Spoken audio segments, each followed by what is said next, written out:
go. Hello, my name is Kayla Passmore. I'm here to talk to you today about water safety. So, daily about 10 people die from unintentional drowning. 2 of these persons will be children less than 14 years old. So drowning kills more kids aged 1 to 4 than anything except for birth defects. You can find that information on the CDC website. So what are some things we can do to help prevent these tragic drownings? Well, for one, life jackets are very beneficial in preventing drownings. About 78% of victims of fatal boating accidents were not wearing a life jacket at all. The life jackets dramatically increase the chances of survival in water-related accidents. So they're not only beneficial for a person that's injured and they're unconscious and can't swim for themselves, but they're also beneficial to help someone reserve energy if they're stranded out in the water for a long time. We can find that information on the Coast Guard website. In Arkansas, there are laws that help increase the compliance of life jacket wearing. Anyone that is age 12 or under must wear a U.S. Coast Guard approved life jacket while aboard any type of water vessel. So that includes kayak, canoe, anyone being pulled in a tube, anyone on a boat with a motor like a pontoon boat or a flat bottom boat. They all need to be wearing life jackets if they're under the age of 12.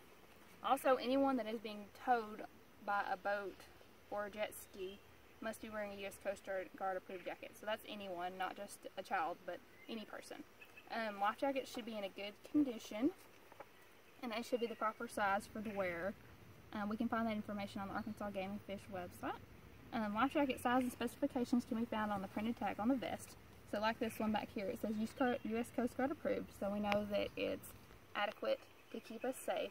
And then it says men's extra large.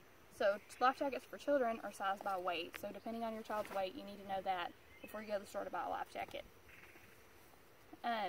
Supervision is also very important in preventing drownings. Children always need to be watched by an adult when they're near a body of water, so that's not just if we know, hey, we're going to go swim in the pool. Anytime they're anywhere close to a body of water, they need to be supervised. You never know what they're going to do. Adult persons should always swim with a buddy. They should never, ever, ever swim alone. You never know when something's going to happen. If no one's there to see you go under, then they can't rescue you. Children should be in arm's reach of a responsible adult at all times. Anyone under age 5 should never be in the water where they can't reach the bottom. The adults in charge of supervising the children should avoid distraction. So and that includes electronic devices. So you don't need to be texting or talking on your phone or playing with music while you're supposed to be watching the kids. Impairing substances such as drugs or alcohol should never ever be used around water. Not only do they make you not aware of what's going on, but they slow down your reaction to dangerous things that are going on. And this information and these guidelines can be found on the Arkansas Children's Hospital website. Another way to help prevent drownings is by following proper boating laws. In Arkansas, we actually have a boater's ed class that you're supposed to take if you're born after January 1st, 1986. And this is a requirement for anyone to operate a motored boat.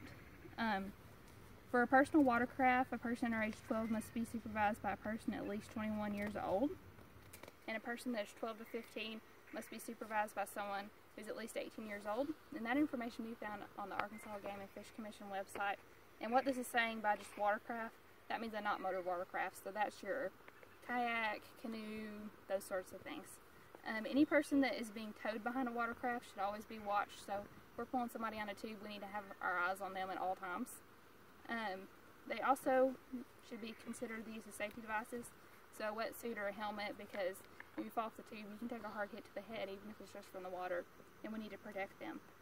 Any person driving a watercraft should also obey posted speed limits. And that information can be found on the Arkansas Children's Hospital website as well. So in conclusion, if we can adhere by these 3 simple steps, we can prevent unnecessary drownings. I know as a nurse and a mother, I want to do everything I can to help keep not only my family but my community members safe. Thank you.